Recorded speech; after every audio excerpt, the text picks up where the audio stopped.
জাতির সাথে ওয়াদা ভঙ্গ করেছেন, গণভোটের গণরায় বাস্তবায়ন না করে জুলাই সনদের সাথে তারা বিশ্বাসঘাতকতা করেছে। বর্তমান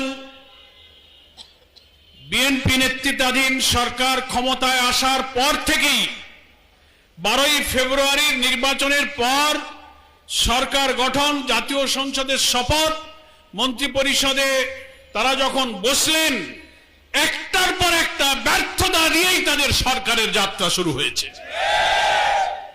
প্রথমেই তারা ব্যর্থ হয়েছেন, জাতির সাথে ওয়াদা ভঙ্গ করেছেন, গণভোটের গণরায় বাস্তবায়ন না করে জুলাই সনদের সাথে তারা বিশ্বাসঘাতকতা করেছে।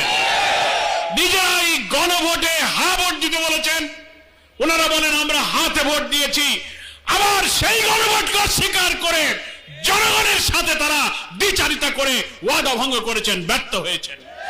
আইন শৃঙ্খলা, ধর্ষণ, চাঁদাবাজি, হত্যা, খুন খারাপি, লুটপাট, এমপি হয়ে উপজেলার ডিসি অফিস, গ্রামে গঞ্জে সিন্ডিকেট তৈরি করে লুটপাটের বাজার তারা এখন বসানো শুরু করেছে।